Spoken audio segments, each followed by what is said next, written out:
Bueno, vamos a comenzar entonces. Muy bien, en el nombre del Padre, y del Hijo, y del Espíritu Santo. Amén. Nos queda el capítulo 17, y estamos llegando entonces al final del Evangelio de Juan, porque después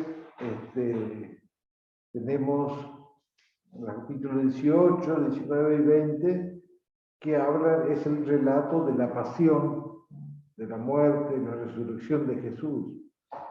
Y después hay el capítulo 21, hay un epílogo muy interesante,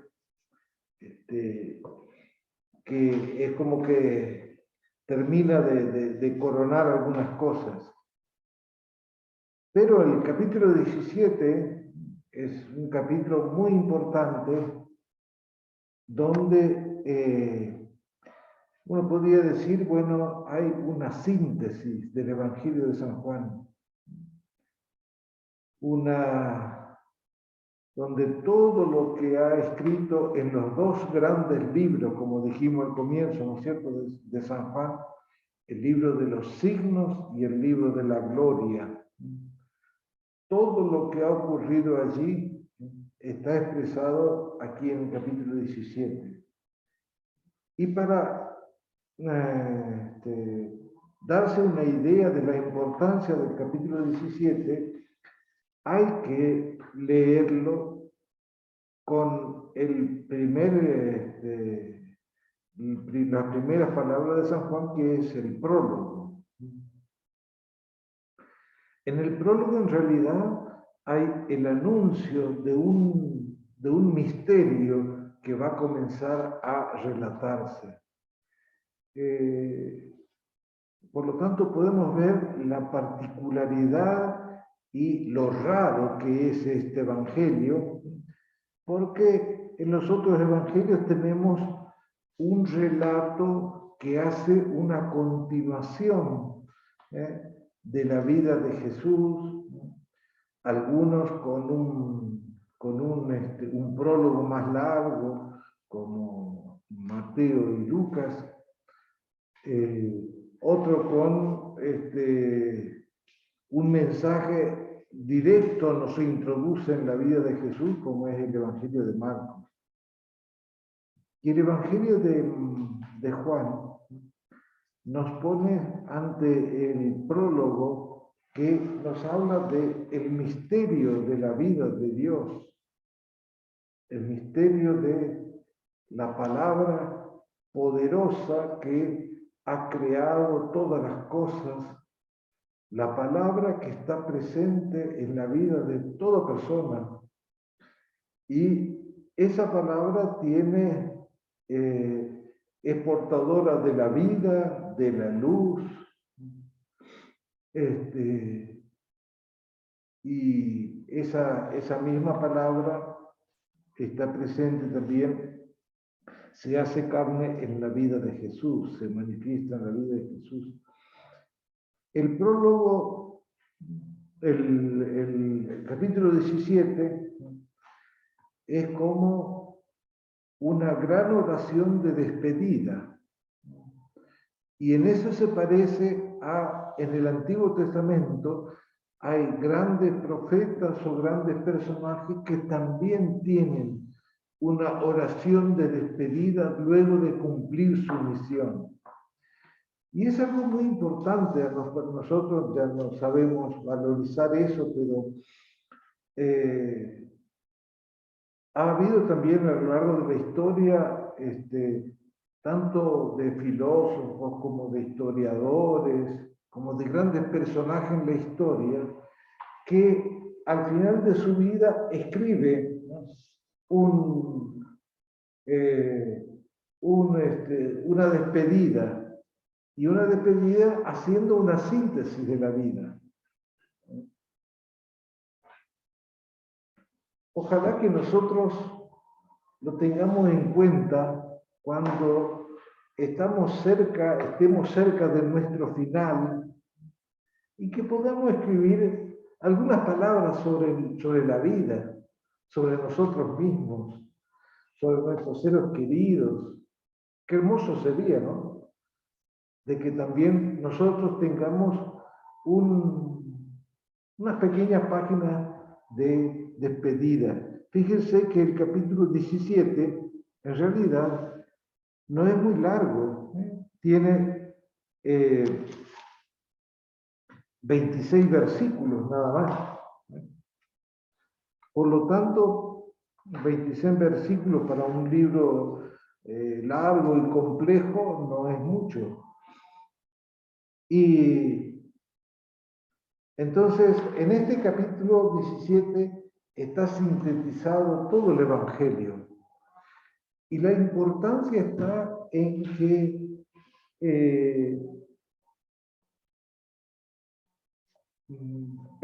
los biblistas le han llamado a esta oración la oración sacerdotal, pero después uno se da cuenta de que el nombre no le queda muy bien, ¿eh?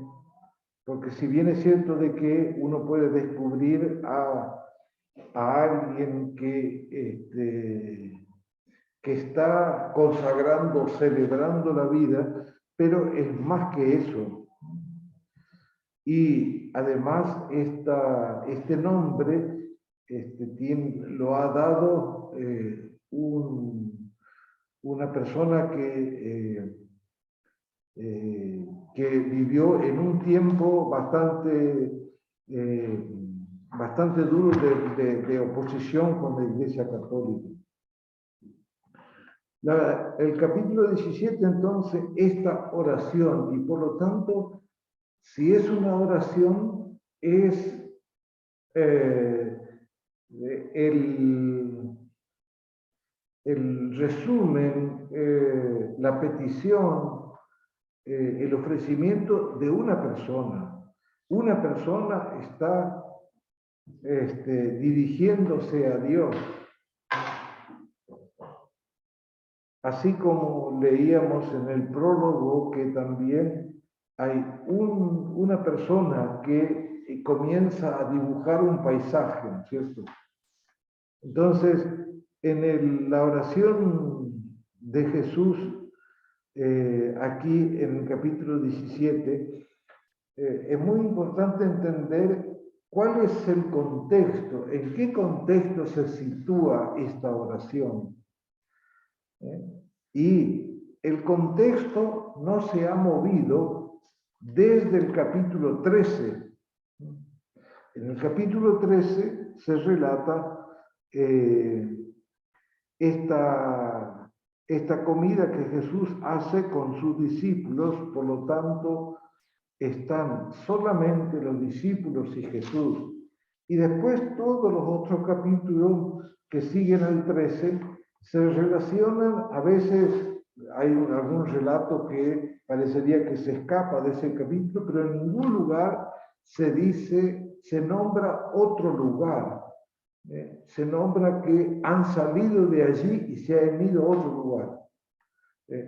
Sino que el capítulo 17 es como la coronación del encuentro de Jesús con sus discípulos. Y podríamos dividir el capítulo 17 en tres partes. Hay una primera parte del versículo 1 al versículo 11 de la relación de Jesús con el Padre. Y la relación de Jesús con el Padre se desarrolla en la misión que el Padre le encomendó a Jesús. Por eso la oración comienza diciendo: Padre, ha llegado la hora. Teniendo en cuenta que el Evangelio de Juan habla de la hora de Jesús para decir el final de su misión, la cumbre de su misión, que en realidad es su pasión y su muerte. Entonces, la primera parte habla Jesús, glorifica al Padre y habla Jesús de la misión que el Padre le encomendó. La segunda parte de la oración es del versículo 11 al 16 o al 19, ¿no? Del 11 al 19. Y allí Jesús habla de sus discípulos y los que van a creer por el testimonio de los discípulos. Y después, al final, reza por los futuros creyentes del versículo 20 al 26, se habla de los que van a creer, ¿no?, en Jesús.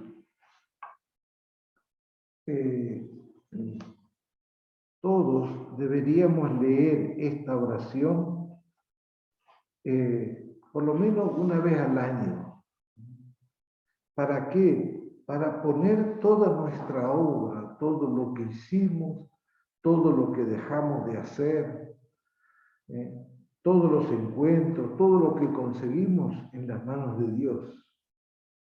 Porque aquí queda manifestada la hondura del sentido de la misión, el sentido de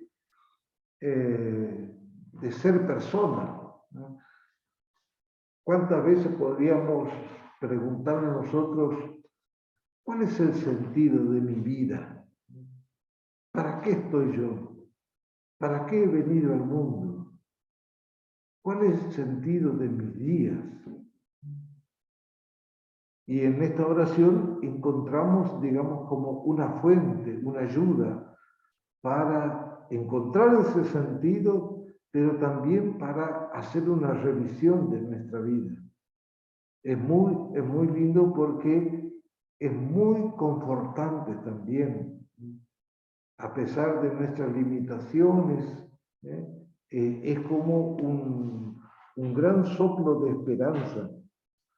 Entonces vamos a leer la primera parte, del versículo 1 al versículo 11. Allí hay, del versículo 1 al versículo 11, hay como dos partes, ¿no es cierto? Una primera parte que va del versículo 1 al versículo 5 y después del versículo 6 al 11, donde se mira a los discípulos, ¿no? Entonces dice, fíjense que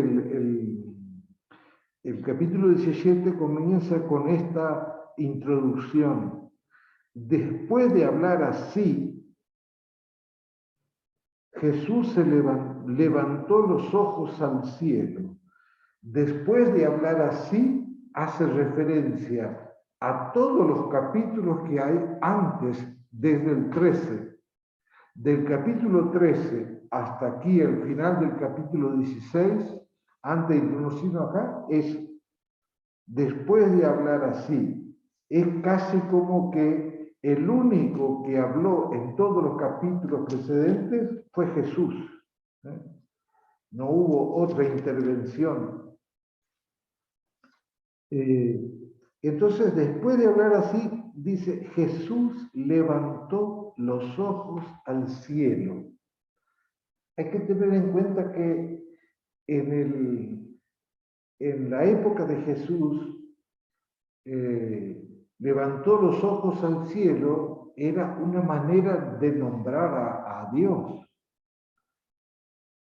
Por lo tanto, hay como si dijéramos, de pronto hay una disposición profunda de Jesús para comenzar a hablar con Dios, su Padre. Y por eso lo primero que dice Jesús es Padre. Es hermoso comprender que Jesús en todo el Evangelio de San Juan no dice nunca, no comienza hablando de sí mismo, sino del Padre que lo envió, de la vida que hay en el Padre, de la felicidad que hay en el Padre. Y entonces comienza diciendo, Padre, ha llegado la hora. Teniendo en cuenta que este capítulo es el precedente inmediato de el apresamiento de Jesús, el arresto de Jesús y todo lo que comenzará a seguir con su pasión y su muerte. Ha llegado la hora, ¿no? En el Evangelio de San Juan, esta expresión ha ido calando en distintas ocasiones, especialmente a partir del capítulo 3 en el libro de la Gloria, se habla de la hora, para decir, ha llegado el final de mi vida, ha llegado la cumbre de mi misión, ¿no? Capítulo 13 dice, antes de la fiesta de Pascua, sabiendo Jesús que había llegado su hora, ¿a qué se refiere? De pasar de este mundo al Padre, ¿no? Por lo tanto, no era una hora romántica, era la hora del sufrimiento y de la muerte, de pasar de este mundo al Padre, ¿no? Y aquí, ya a las puertas de la pasión, Jesús dice, ha llegado la hora. Pero Jesús no mira la pasión, le está mirando al Padre.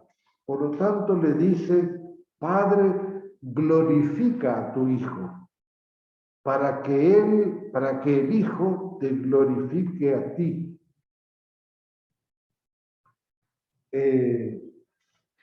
Es como si de pronto Jesús abre una puerta de la intimidad de identidad que tiene en su corazón del Padre y de Él. Ha llegado la hora, glorifica a tu Hijo para que el Hijo te glorifique a ti. Glorificar a Dios en el lenguaje de San Juan no es otra cosa que hacer, encarnar, cumplir la voluntad de Dios. La felicidad de Jesús no es otra cosa que cumplir la voluntad de Dios.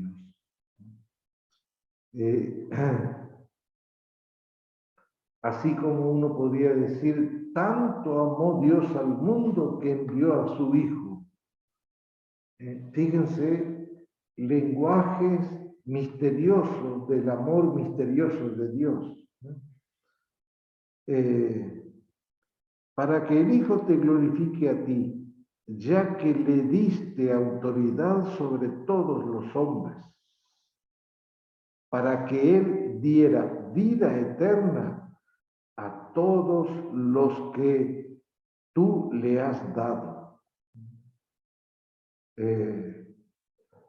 ¿Para qué vino Jesús al mundo? Para dar lo que tiene el Padre, para dar la vida eterna a todos los hombres. Este es el designio esencial de Dios, que no lo conoceríamos si Jesús no lo hubiera dicho. El designio esencial de Dios es que todos los seres humanos, todas las personas, tengan la vida que Él tiene, tengan la vida eterna. Y esa vida eterna fue mostrada, desplegada, regalada por Jesús.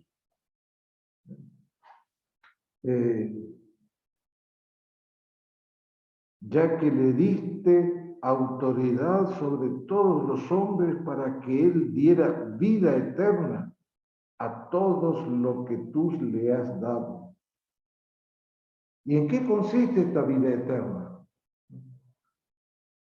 Esta es la vida eterna, que te conozcan a ti, el único Dios verdadero, y a tu enviado, Jesucristo.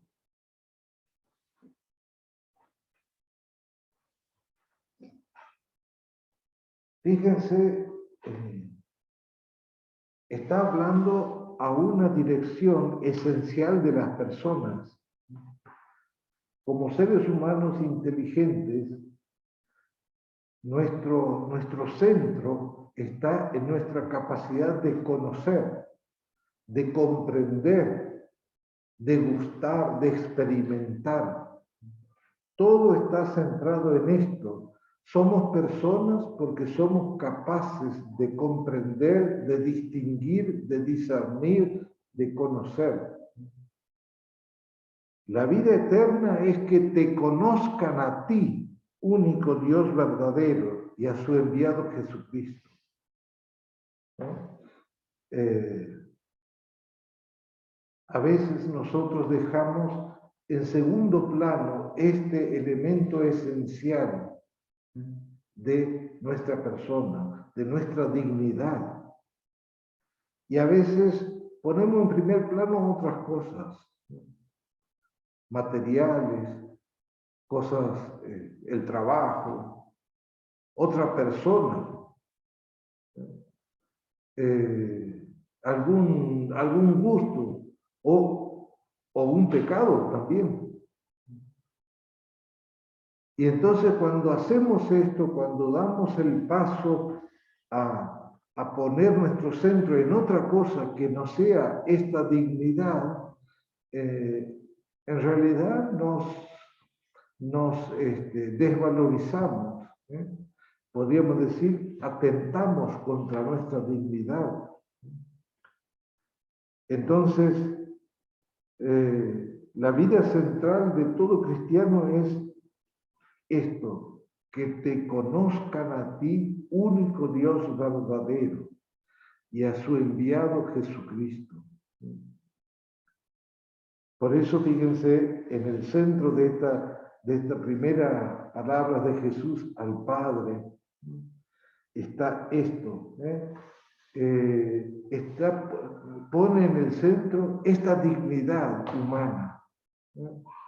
Y lo dice Él, que se ha apropiado de nuestra dignidad humana. Lo dice el hombre Jesús, desde su conocimiento y desde su experiencia. Esta es la vida eterna, que te conozcan a ti. De modo que nuestra vida final, nuestra coronación después de la muerte, es esa. Estar conociendo en presencia de, conocerle al Dios portador de la verdadera vida. Después Jesús habla de su obra, no para que el Padre le felicite, como diciendo, mira, fíjate que hice bien el trabajo que me mandaste, sino como la honestidad de todo enviado, de todo embajador. Yo te he glorificado en la tierra, llevando a cabo la obra que me encomendaste.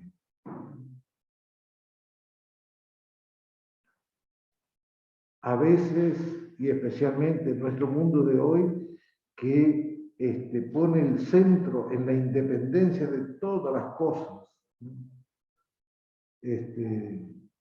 La independencia no solamente de la persona, sino de mis gustos, de mis elecciones, de mis deseos.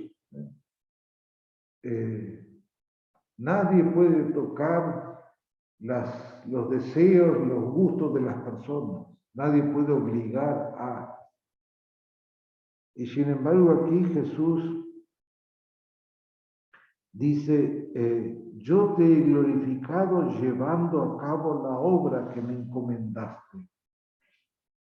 Cada uno de nosotros muchas veces llevamos una vida equivocada porque no hemos descubierto el sentido para el cual yo vivo.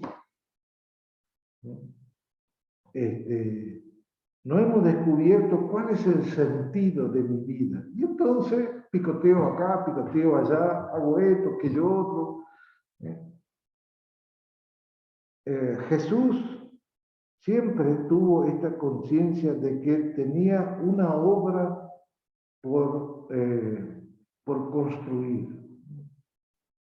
Y esa obra no era otra cosa que traer la voluntad de Dios a la tierra, llevar a cabo la obra que me encomendaste. Jesús se manifiesta aquí como: soy un intermediario, no soy el que genera la obra. El que genera la obra, el que hace la obra es el Padre, mi Padre. Yo, mi único trabajo es traer la voluntad de Dios, la vida de Dios aquí en la tierra, con rostro humano. Y entonces, ya que ha llegado esa hora, ha finalizado la obra de Jesús, por eso le pide al Padre: glorifícame junto a ti. Permíteme volver donde siempre estuve, junto a ti. Glorifícame junto a ti con la gloria que yo tenía contigo antes de que el mundo existiera. Qué hermoso, ¿no? Escucharlo a Jesús que dice: yo siempre pertenecí a Dios. Mi único hogar siempre fue la presencia de Dios, el lugar donde está mi Padre. Y por eso quiero volver ahí, ya que he concluido la obra de Dios, la obra de mi Padre. Fíjense acá la fuerza que pone Jesús en su identidad. Jesús es alguien que sabe quién es y sabe para qué está en el mundo. Conoce perfectamente su misión y todo su ser está encaminado en su misión. Y entonces, cuando termina su misión, dice: quiero volver al lugar donde verdaderamente pertenezco, que es junto a mi Padre. Nosotros deberíamos también descubrir en el transcurso de nuestra vida esta identidad profunda para desear la vida eterna. San Benito tiene una frase muy linda que dice: desear con todo el ardor del corazón la vida eterna. Porque para eso hemos sido creados.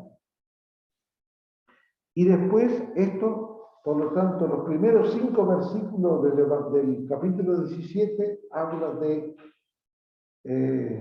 esta intimidad del Padre y Jesús, de Jesús y el Padre. La obra que tiene Jesús, la obra que ya realizó, lo que el Padre le encomendó. Entonces, es como el descubrir qué hay en el corazón de Jesús en esta hora tan profunda, que marca definitivamente su vida. Entonces Jesús le dice al Padre: glorifica a tu Hijo, para que tu Hijo te glorifique. Ya que me diste la misión de dar a conocer a todos los hombres tu vida misma, ahora, ya que está cumplida esta misión, vuelvo a ti. Después del versículo 6 al versículo 11, se integra, o hay una mención así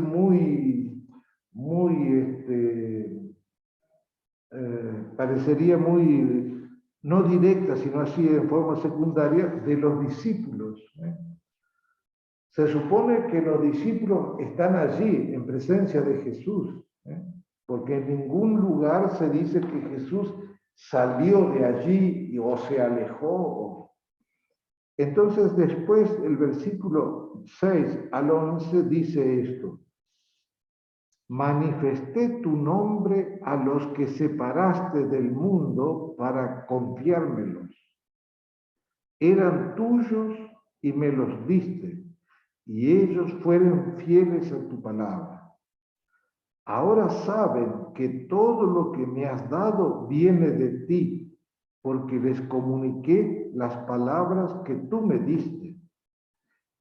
Ellos han reconocido verdaderamente que yo salí de ti y han creído que tú me enviaste.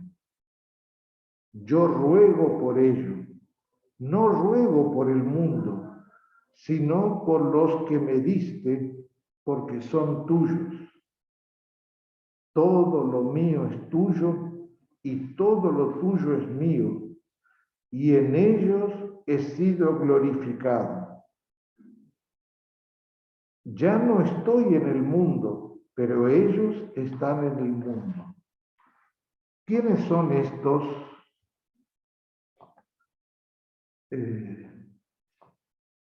¿Quiénes son estos que han sido elegidos, fueron objeto del compartir de Jesús? Entonces, estos son los discípulos, ¿no?, que están allí en la presencia de Jesús. Comienza diciendo, manifesté tu nombre a los que separaste del mundo para confiármelos. Jesús reveló a los discípulos al Padre. Los discípulos de que a lo largo del Evangelio de Juan y también a lo largo de los otros evangelios conocemos cuán difícil le ha sido a estos discípulos aceptar y comprender profundamente en Jesús. En muchas ocasiones lo confundieron con un Mesías meramente temporal, o los más íntimos no terminaron entendiendo quién era de dónde venía, cuál era la cualidad del mensaje. Por eso Pedro en un momento dice, yo daría mi vida por ti. No quiero que vos mueras por nosotros, yo voy a morir por vos. Y eso significaba que Pedro no entendió en absoluto el papel de Jesús. ¿Se imaginan que si hubiéramos tenido como redentor a Pedro, las cosas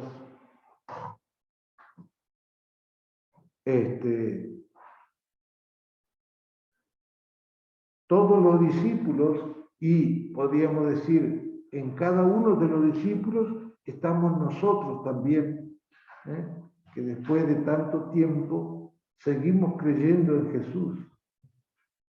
Entonces, en ellos también estamos nosotros presentes y podríamos tomar estas palabras también como dirigidas a nosotros. Nosotros somos del Padre y fuimos dados a la palabra, al Hijo. Eran tuyos y me los diste, y ellos fueron fieles a mi palabra.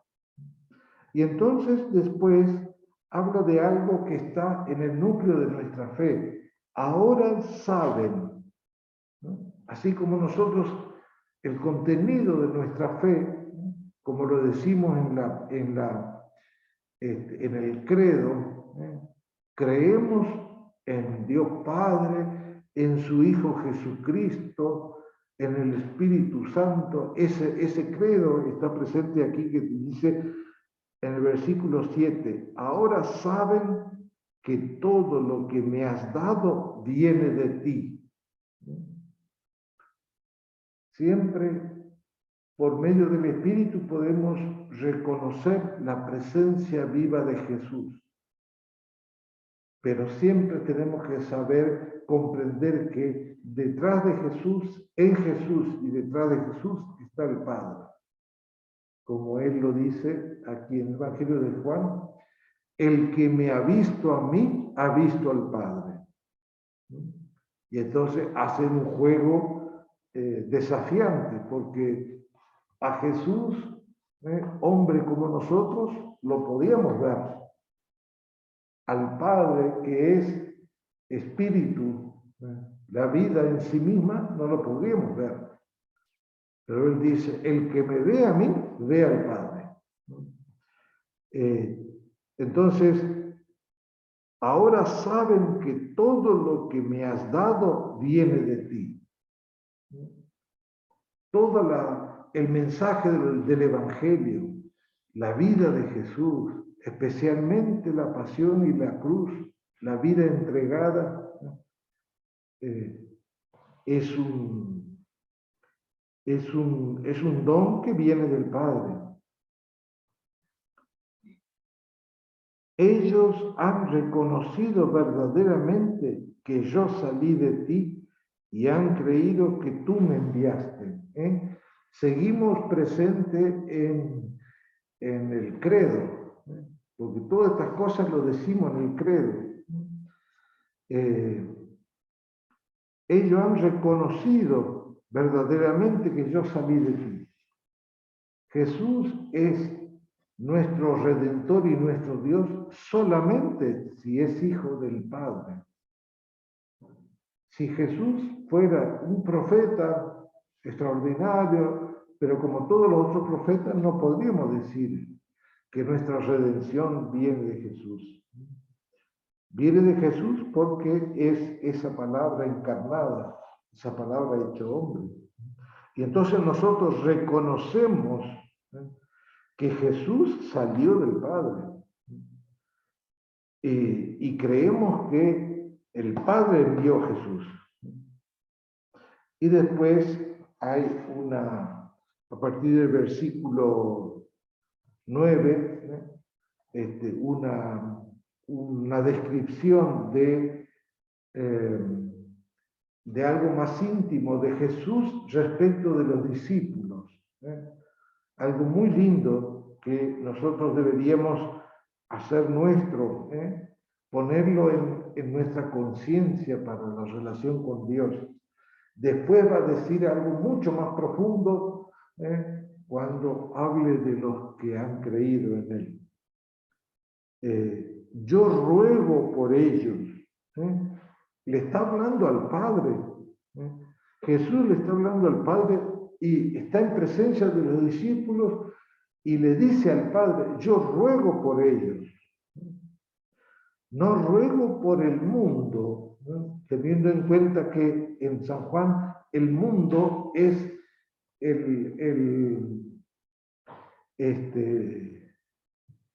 es la humanidad que no cree, los que rechazan a Dios. Entonces dice, no ruego por el mundo, sino por los que me diste, porque son tuyos. Aquí también otra imagen hermosísima de la vida cristiana, de la fe cristiana. Jesús siempre está pronto a decir, yo no tengo nada. Todo lo mío viene de Dios. A estos que son los discípulos y que convivieron con él está diciendo aquí,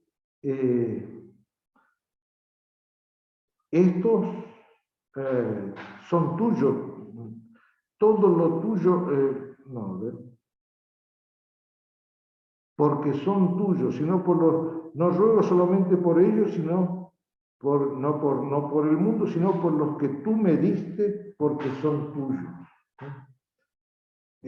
La fe en Jesús nos hace conocerle personalmente a Él y comprender que en Jesús, por medio de Él, está el Padre llamando, está el Padre dándonos vida para que creamos en su Hijo, en su enviado. Y después termina esta parte que es una oración sobre los discípulos, diciendo esto como un acertijo mirándose al espejo de Dios. Todo lo mío es tuyo y todo lo tuyo es mío. Y en ellos he sido glorificado. Su manifestación plena ha quedado al descubierto ante los discípulos. Los discípulos participando desde la cena y después todo en la pasión y muerte de Jesús, a pesar de que cada uno ha tenido un comportamiento así distinto y por ahí cuestionador, pero Jesús dice acá, en ellos he sido glorificado. Todo lo mío es tuyo y todo lo tuyo es mío. Después, más adelante en este capítulo, va a profundizar de otra manera esta intimidad. Lo que tiene Jesús le pertenece al Padre. Y todo lo que tiene el Padre está también en la vida de Jesús. Y esa vida de Jesús es la que nos da a nosotros. Cuando nosotros somos bautizados, se dice en el ritual del bautismo que somos sepultados por la acción del agua. Somos sepultados en la muerte y en la vida de Jesús. De modo que el bautizado participa de una manera honda, no en ideas, no con grandes ideas, con algún valor, no, en el bautismo. Somos sumergidos en la muerte y rescatados de esa muerte con la vida resucitada de Jesús. Bien, hasta aquí la primera parte, ¿no es cierto? Después en el versículo 11 se va a introducir otro tema que es los que han creído en Jesús. Por lo tanto, la primera parte del capítulo 17 habla Jesús del Padre, la relación de intimidad, y después habla de los discípulos, y después, en la segunda parte, del versículo 11 al versículo 19, se introduce los que han creído. Entonces, el versículo 11 empieza diciendo, ya no estoy más en el mundo. Siempre la referencia, le está hablando al Padre. Pero ellos, ¿quiénes son ellos? Los discípulos que están allí. Ellos están en el mundo. Yo vuelvo a ti, Padre Santo. Cuídalos en tu nombre, el nombre que tú me diste, para que sean uno como nosotros. Fíjense qué hermoso pastoreo, podríamos decir. Qué hermosa paternidad que está mostrando Jesús. Yo ya no estoy en el mundo, llegó mi hora, vuelvo a ti. Y la primera preocupación de Jesús es esto que han creído en ti, Padre, cuídalos, protégelos. Ellos están en el mundo y yo vuelvo a ti. Padre Santo, cuídalos en tu nombre. El nombre que tú me diste. El nombre de Jesús, de este enviado, también contiene el nombre del que lo envía. ¿Y cuál es el objetivo de este cuidado? Para que sean uno como nosotros. El cristiano está llamado a la intimidad. La gran vocación de todo cristiano es estar en intimidad de unión con Jesús y con el Padre, por medio del Espíritu. Si estamos en esa intimidad, estamos en la cumbre del ser cristiano. No hay otra vocación que estar en esta intimidad para que seamos uno con Jesús. Y después Jesús relata el tema de los otros que van a creer, ¿no? Mientras estaba en el mundo con ellos, yo los cuidaba en tu nombre, el nombre que tú me diste. Yo los protegía y no se perdió ninguno de ellos, excepto el que debía perderse para que se cumpliera la Escritura. Pero ahora yo voy a ti y digo esto estando en el mundo para que mi gozo sea el de ellos y su gozo sea perfecto. Yo les comuniqué tu palabra y el mundo los odió, porque ellos no son del mundo, como yo tampoco soy del mundo. No te pido que lo saques del mundo, sino que lo preserves del maligno. Ellos no son del mundo, porque yo tampoco soy del mundo. Conságralos en la verdad. Tu palabra es verdad. Así como tú me enviaste al mundo, yo también los envío al mundo. Por ellos me consagro para que también ellos sean consagrados en la verdad.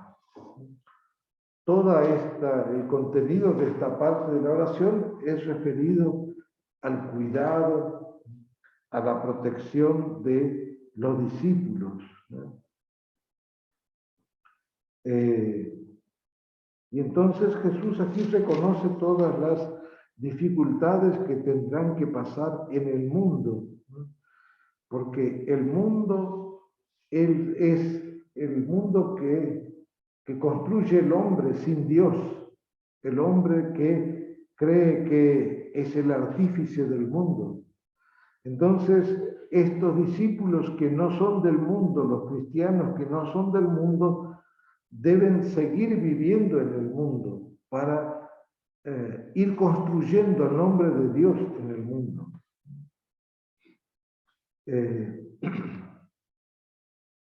Y después aparece la última parte de la oración de Jesús, donde está, digamos, como el testamento original, el testamento absolutamente nuevo que tiene todo cristiano escrito en su bautismo.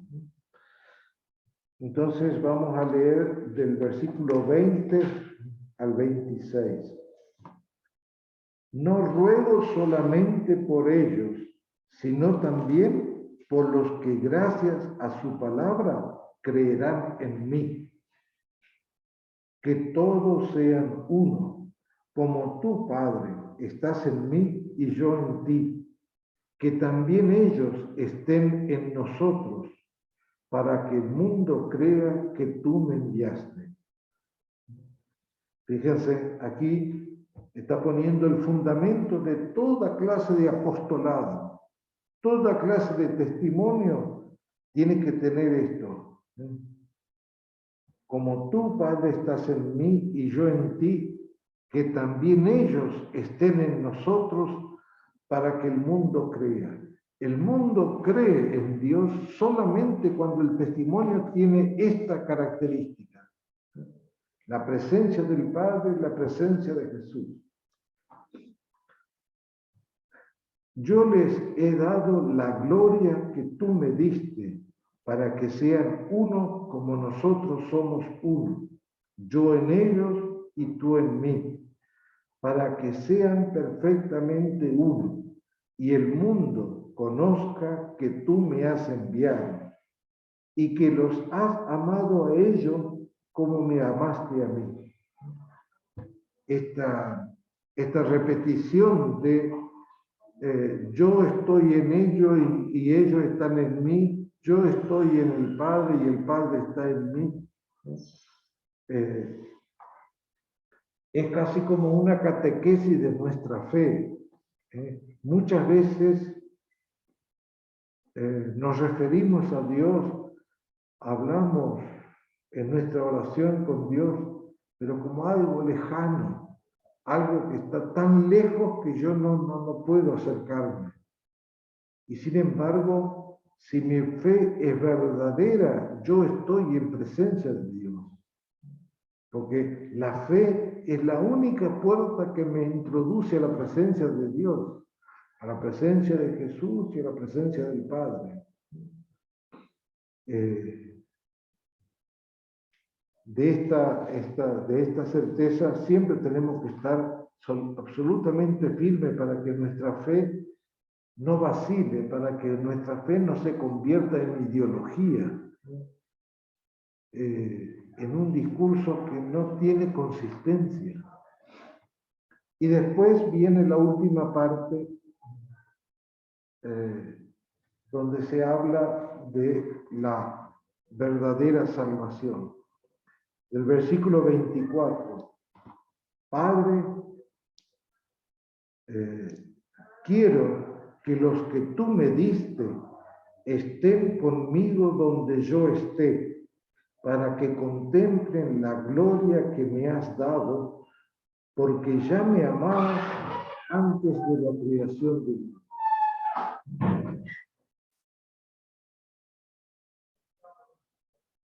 Padre justo, el mundo no te ha conocido, pero yo te conocí y ellos reconocieron que tú me enviaste. Les di a conocer tu nombre y se lo seguiré dando a conocer para que el amor con que tú me amaste esté en ellos y yo también esté en ellos. Fíjense, el testamento de Jesús, lo máximo que podría pedir Jesús para todo el que cree, no solamente para los discípulos, sino para los que van a creer por la predicación de los discípulos, que somos nosotros. Uno podría decir, a ver, a Dios, ¿qué le podemos pedir como último? Si dijéramos, mira, hay tiempo hasta mañana a tal hora, y todo lo que pida se le dará. Seguramente nosotros pediríamos cosas.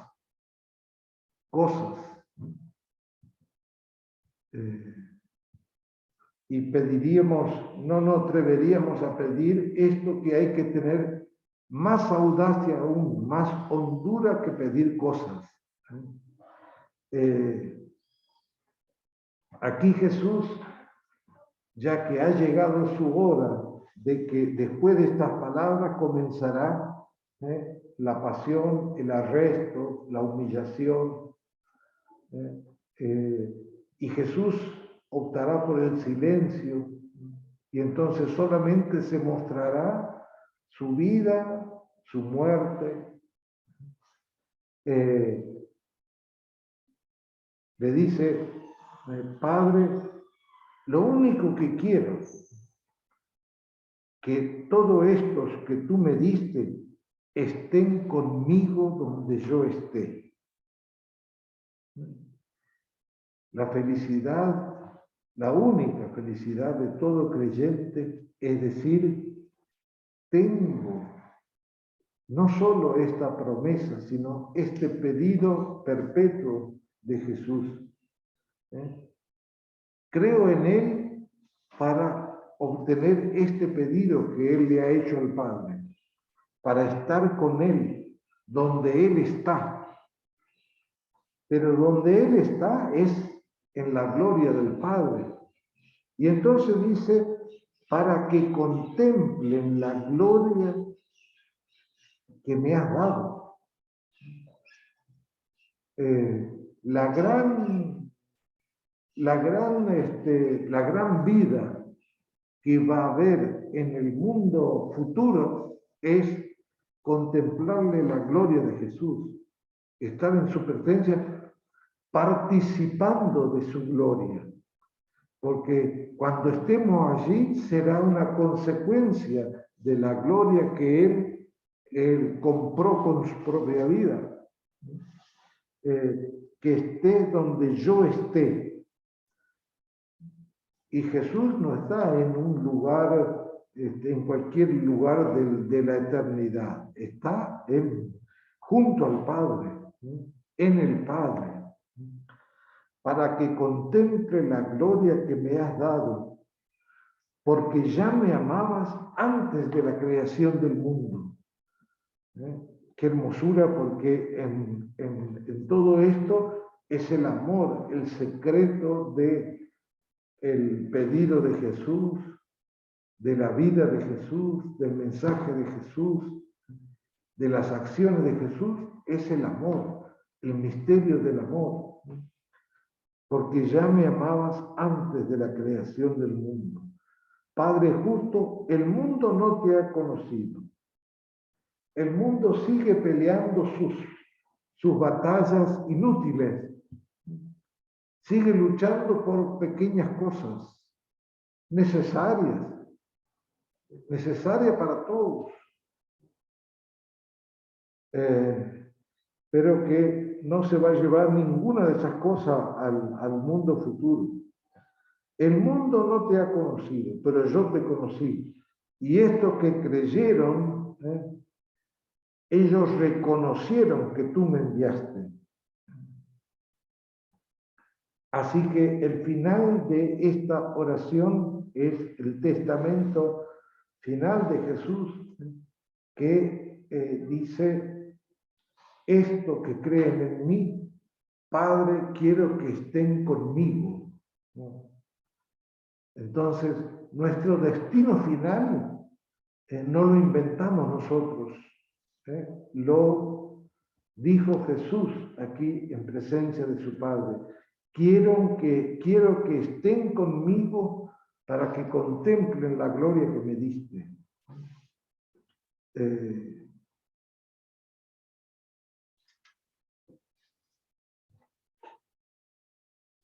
Cada pedacito de esta oración deberíamos leerla y rezarla, pedirle a Dios que nos abra la inteligencia para que podamos comprender el sentido y la profundidad de todo lo que Jesús dice aquí en presencia del Padre, que le dice al Padre.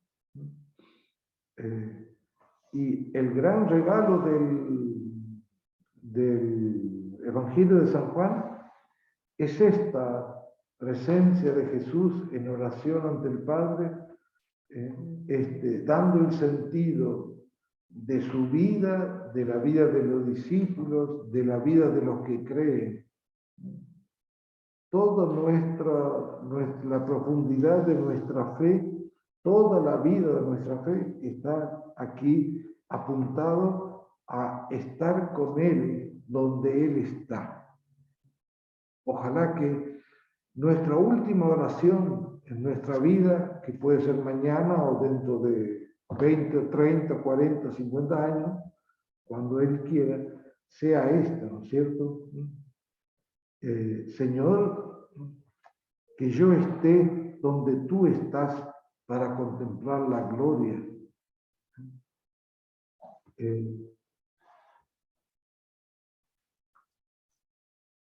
Bien, después el Evangelio de San Juan, ¿no?, introduce en la muerte de Jesús, y el capítulo 21 es un apéndice donde aparecen algunas cosas muy, muy profundas, muy significativas, que la veremos otro día.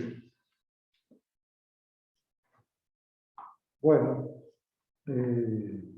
les recomiendo volver a leer esta oración, inclusive que sea un momento así de intimidad con Dios y que ustedes puedan rezar junto con Jesús la oración de Jesús, para comprender, para tener un pequeño atisbo de la gran riqueza espiritual de Jesús, de la profundidad de este hombre que lo dice con palabras humanas, con corazón humano, en presencia de sus discípulos. Entonces, cuando lo recemos, también nosotros que sintamos que estamos allí en presencia de Jesús, escuchándolo a Él y haciendo nuestra también esta oración. Muy bien, no sé si quieren compartir algo. No pregunten nada porque la cosa no llega. A mí hay un versículo que me ha llegado mucho, que es el versículo 2, y que según el poder que le has dado sobre toda carne, conceda la vida eterna a los que tú les has dado. ¿Sí? El poder sobre toda carne quiere decir que Jesús, en este momento que está previo a la pasión, tenía poder sobre toda carne. Y él podía hacer una serie de actividades y cosas si hubiese querido para que la pasión no suceda. Pero indudablemente ese poder de la carne es muchísimo más chico y tiene mucho menos fuerza que el poder de Dios, que lo que Dios realmente quiere. Entonces, despreciable frente al resto de la oración que te hace Jesús, de su presencia en el Padre, de volver al Padre, del amor y de la entrega a los discípulos, y que los discípulos lleguen con Él a donde Él está, es muchísimo más grande que todo lo otro que puede ver el hombre. Entonces me lleva a ver al hombre minúsculo como es frente a Dios. Porque esa carne, ese poder que tiene la carne, no es nada, absolutamente nada, con respecto a lo que Dios realmente tiene como poder y fuerza, y a lo que Dios quiere que lleguemos. Sí. Me encantaba. Y el poder, o sea, la voluntad de Dios también radica en el poder, expresa la voluntad de Dios. Cuando nosotros estamos inmersos en la gracia de Dios, sintonizando totalmente con su corazón, en realidad estamos participando de algo que solamente tiene Él. De allí nuestro despojo, meter en la cabeza otro sistema, ¿no?, que no sea el meramente humano, porque el meramente humano Lo tenemos fácil, estamos muy acostumbrados. sí, pero puede ser una gran cosa, no sé, gestos inmensos de amor, gestos inmensos de gratuidad para con otros, pero esos gestos, todos esos gestos tienen límites. La acción del hombre tiene límite y el límite está marcado en la misma acción. No es como la autoridad de Dios. No es como la autoridad que tiene Jesús.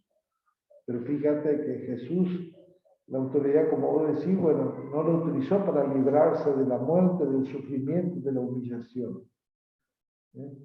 Había otra cosa que ningún hombre sabía y que él quiso construir. Y esa otra cosa es lo que podemos llamar el misterio del amor de Dios.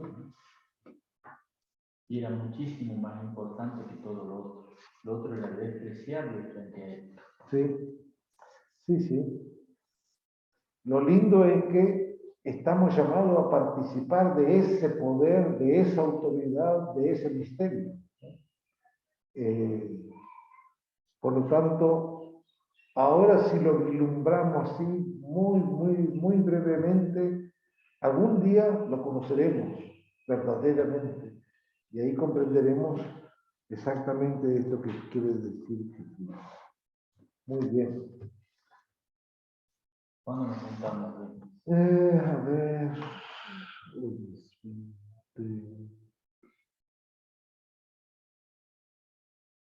Y podría ser tal vez el 8, o si no el 10. ¿Qué es el 8? El 8 de junio, Miércoles. sí, Bueno. o el 10. El 8. Bueno, quedamos entonces para el 8 de junio. ¿Eh? Muy bien. Gracias, Anita. Nos vemos. Nos vemos, Anita. Está petrificada. Chao, chao.